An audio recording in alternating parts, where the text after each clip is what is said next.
everybody. Thanks for joining us for another Facebook Live event this Thursday morning. Today we are out here at Wapello. We've been here a few times already for our Facebook Live programs. Wapello is a beautiful restored prairie ecosystem. We've shown you this before with our wildflower walks and other programs. Wapello is the site of our butterfly surveys once a month. So for about over 5 years or so, we've been doing these butterfly surveys out here with some staff and volunteers, and so we have a pretty good record of what kind of butterflies are found during what times of year and what that tells us about the habitat. So this restored prairie ecosystem is really great habitat for native butterflies. So that's kind of what we're going to talk about today. So today we have with us active member and volunteer Ted Harms, and he is going to tell us a little bit about butterfly life cycles, how he became interested in butterflies, and one specific species, the painted lady. So Ted, I'll turn it over to you and you can take it. Good morning. I started out, well, let me back up a little bit. One of many times that'll probably happen. I'm an avid birder now, and I still am interested in butterflies, but my first love growing up was butterflies. I grew up in eastern Carroll County on a 500-acre farm. Plus we had the run of all the neighbors' farms. They didn't seem to mind us if us kids used their farms as our own. So we had a huge variety of habitats. We had a spring-fed stream on our farm that flowed into a pond. We had timber, we had pastures, we had meadows, natural meadows. Just a huge, huge variety. Cool. So you were telling me about. You were telling me about one of your 4-H projects and what you did with your mom. You want to tell us a little bit about your 4-H project when you were a kid? Sure. Actually, it was not a correction. It was not a 4-H project. Oh, okay. It was just, we lived far out in the country. Your own personal project, yeah.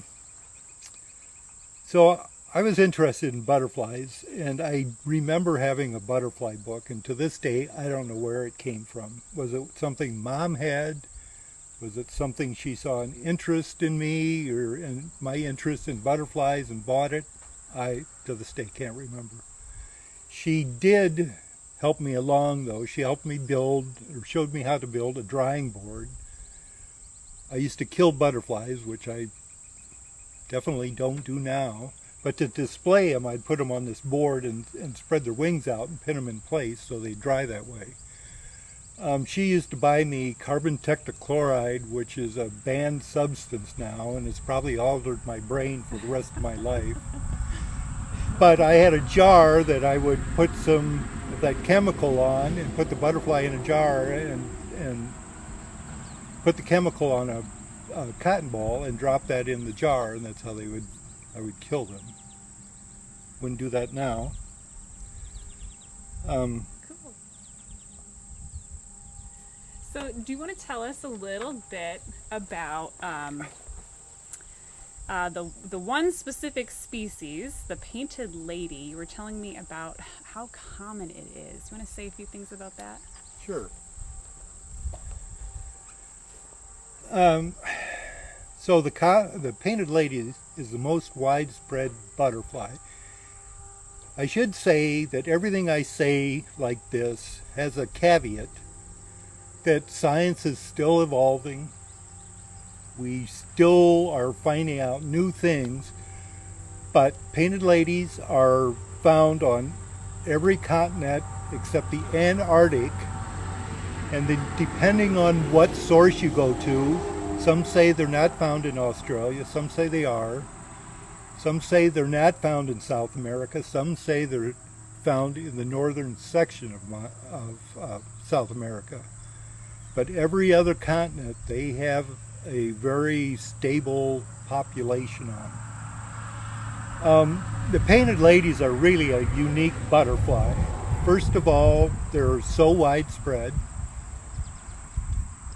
They have a huge range of food sources, and I've read where the adult butterfly, when it lays eggs, it really doesn't care where it lays the eggs. You know, a monarch is going to gravitate towards a milkweed. The painted lady, from what I understand, just kind of goes to whatever's close by. Now, that being said, I'm sure some of the host plants aren't acceptable to the larvae and they die, but that might be why they are so widespread. They learn to adapt to all these different host plants. Another unique thing about the painted lady, we know that the monarch migrates. I think that migration, they figure, is about 2,500 miles. The painted lady does migrate here in the United States, not in groups like the monarch does, but individually to southern states, Central America. But in Europe, they're the world traveler. So they breed as far north or close to the Arctic Circle, and that last generation of the summer then migrates to the Sahara Desert in Africa, 7,500 miles. Wow. Then, once again, in spring, just like the monarch, it's not a mass migration north, it's generational. They fly north a certain amount of time, lay eggs. The painted lady is in the egg stage 3 to 5 days, larva 7 to 10. Chrysalis, I'd have to look my notes, but it's about 7 to 10. And then the adult emerges from the chrysalis, mates, lays eggs, and lives for maybe 10 days, and then dies. The next generation carries the migration northward. Monarchs do the same thing. A lot of butterflies that migrate do that same thing. I read a study about painted ladies' food source. And I didn't bring it along. I forgot to write it down. But they feed on, I think it's red flowers 45% of the time. And then purple, another percentage. And then white, clear down the line to white, 9% of the time. So they're not real specific on the food source, but yet they do have their preferences. Maybe the red is steak, I don't know. Yeah. And so you said the adults are only alive for about 10 days or so? Yes. That seems like a really short amount of time. Are all butterflies kind of the same amount of days? That's fairly common in butterflies. Okay. In nature, there is always exceptions. Butterflies and moths typically live for 7 to 10 days. Butterflies do feed in the adult stage. Moths do not feed in the adult stage. Wow. I'm sure there's exceptions out there. Yeah. But there are other butterflies like the angel wings. That's around here. We've got the comma and question mark. Some of the tortoise shells, like the Melbert's tortoise shell, the mourning cloak, they actually overwinter in the adult stage. So they can live up to close to a year. It's not uncommon to see these butterflies in January on a warm, windless day on the south side of a building come out and spend the day out flying around. If I saw a butterfly in January, I would be very surprised. Those are, when I start hiking in the spring, those are usually the first butterflies I find. Wow. They'll be in a little sunlit valley out in the timber where the breeze doesn't get to them. Oh, I see. And there they are. And there can still be snow left on the ground. Wow, that's cool. So, you want to tell us a little bit about food sources of butterflies and moths in general? What are some of their food sources? Sure.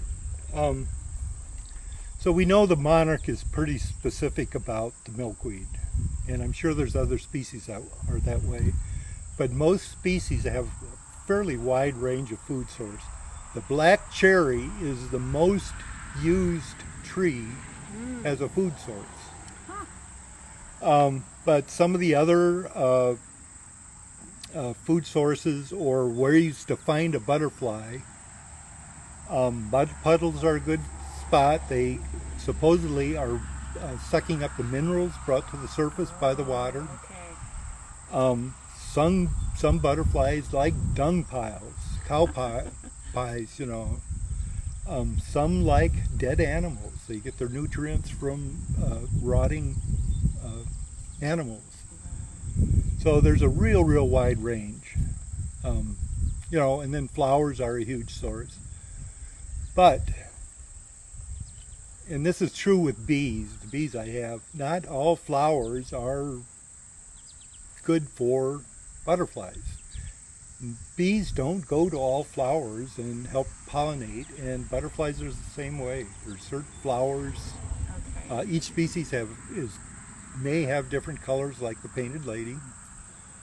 So there's a lot of food sources, and they're all used differently by different butterflies. Huh. Wow. I know when I go walking on a trail sometimes, I do see like butterflies and moths on dung piles, or like raccoon poop in the middle of the trail. I always see a bunch of butterflies on those, and I always think it's very unexpected for a beautiful butterfly to be all over this pile of poop. Yeah. So that's pretty cool. If the audience has any questions, feel free. You can type them in and ask any questions. We're going to talk about butterflies for a few more minutes. One thing we were talking about earlier is their habitat. There's all different kinds of habitat for all different species of butterflies. Do you want to say a few things about habitat specifics? Sure. When I was growing up, one of the things I did is I learned where I could find different species. Of course, you always went to milkweed for monarchs.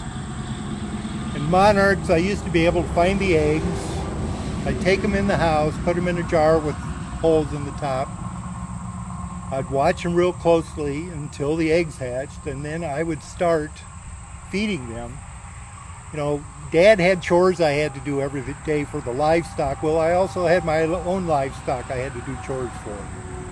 Every day I'd go out and find fresh milkweed leaves and put them in jars. Eventually they would grow large enough, typical 4 instars or 4 molts. I think it's 4 for a monarch. I think could be 5. It's 5, I believe, for the painted lady. That's where they outgrow their skin and molt into a bigger skin. And I'd always stick a stick in the jar, so they had a place to build their chrysalis. It had to be a large enough jar so that when they did hatch, they had room to stretch their wings out. And then I would let them go. We're talking about food sources. Yeah. I'm getting distracted. So on the farm, like I said, I had certain areas I could go to. Behind one of the buildings was it was overgrown in grass and weeds and small cottonwood trees. And every fall, Dad would go around with the mower and mow everything off. Well, I always knew that I could find viceroy larvae on the cottonwood trees, and it was so neat because they never got too tall for me. Every year he'd mow them off, and they'd have a year's growth, which would get them up about 4 or 5 So feet. the canopy of these cottonwoods was a little shorter. It was real short, Okay. and me being short, I could check out the whole tree for viceroy larvae. Mom's garden was a great place. The sphinx moths loved her tomato plants. A huge larva with a single spike out the rear end, or sticking up from the rear end. Dill was phenomenal for swallowtail larvae. One of the unique things about swallowtail larvae is if you would lightly tap them on the back of the head, a bright orange Y would come out. Oh, wow. how a Y would come out of a single hole, I never understood. You know, you'd think there would be 2 holes and 2 spikes. Huh. But one bright orange Y would pop out. And then if you smelled your fingers, they had a real sweet acidic smell that I didn't find objectionable. I'm sure that was part of their defense system. I see. Huh. Wow. We have a question from Maureen who's asking, how can I attract butterflies to my yard? I think you have to do what I'm doing. I don't like mowing yards, and I think it's such a waste of energy. So I took Roundup and I probably obliterated a third of my yard, and I'm planting prairie plants. Okay. There was a speaker, and I don't remember her name, but she was brought out by JDCF, Jody's Conservation Foundation, and she said something that has stuck to me just like glue. You take the bigger cities, and they are a real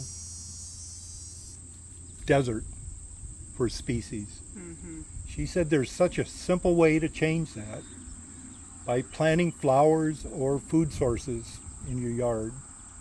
Painted ladies like asters. Is it asters that they feed on? I believe it is. That's one of the food sources. It's a flower to put in your yard.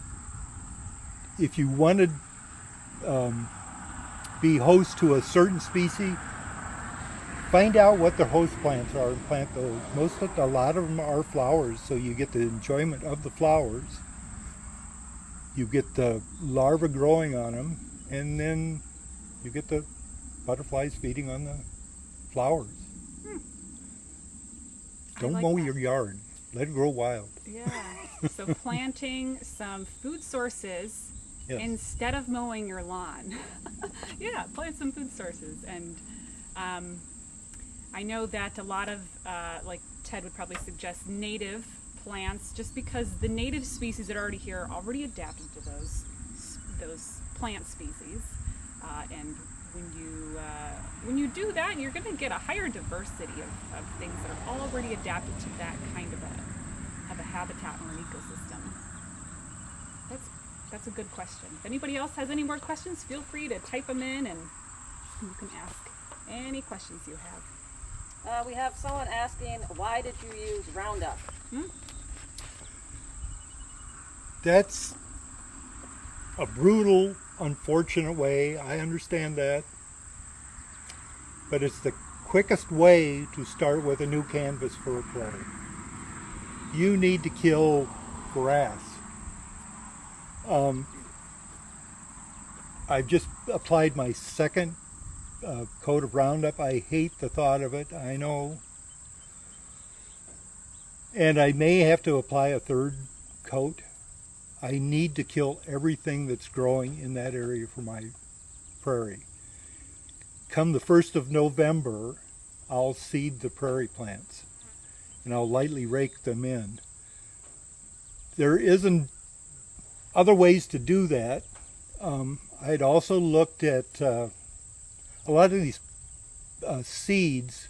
I'm not sure what the term is, but before they can grow, they have to be frozen and thawed a certain amount of times. Oh, yes. Now, Scarification. the seed packages I did receive told you how to do that. It would have to go into the freezer for a month and then be brought out and thawed and on and on and on. My yard is ugly. There's no way around it. And it's probably going to take about 3 years to get it well established. So I picked the quickest way to do this. Quickest way is Roundup. And then I will broadcast the seeds in November. Not all of them, is my understanding, will go through the freeze and thaw cycle the first year, but enough to get some plants established. And over time, they will all eventually go through that stage. And I'll have a prairie. It's going to be ugly for a year. Yeah. We have another question from Jan, who's asking, I'm seeing some really tiny white butterflies. Oh, flying behind us? Do you know what She's seen them in her Oh. yard. Oh, Do okay. you have any idea what those might be? Really small. What does really small mean?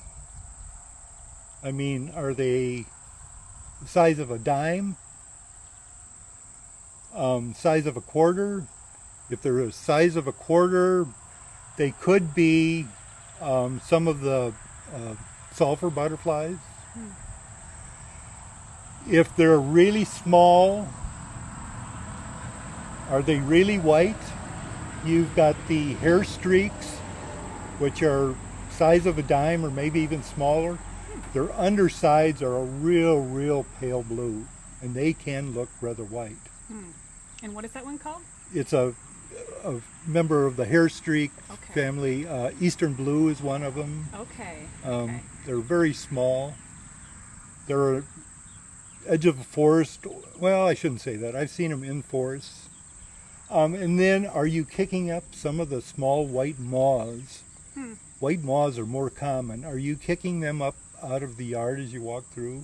I see. She's saying maybe the size of a nickel or a quarter. Yeah, it's probably one of the sulfurs. Then. Great. Cool. Okay. Well, that's great. I think that we've covered a lot of really good information. If anybody has any more questions about anything butterfly related or painted lady, feel free to type them in and we can always come around afterwards when we're finished. I wanted to show you this easy butterfly and moth guide. This is a great resource for folks looking for an easy way to learn how to ID your butterflies and moths. It's double-sided. This is called a Pocket Naturalist guide. These Pocket Naturalist guides just fold up really nice. You can put them in your pocket or your backpack. Super lightweight. And it has some of the most common butterflies on it in our region. So this is a really great little resource for you if you're interested in learning how to ID some of these butterflies and moths. You can find this anywhere online. I think I bought this off of a teacher resource page. So they're called a Pocket Naturalist Guide. So really great resource. I want to thank our sponsors of this program, the First Community Bank of Galena, Apple River State Bank. They've been great sponsors for us, so thank you for your sponsorship. If anybody has any more questions, feel free to type them in, and we look forward to seeing you guys next week. Thanks.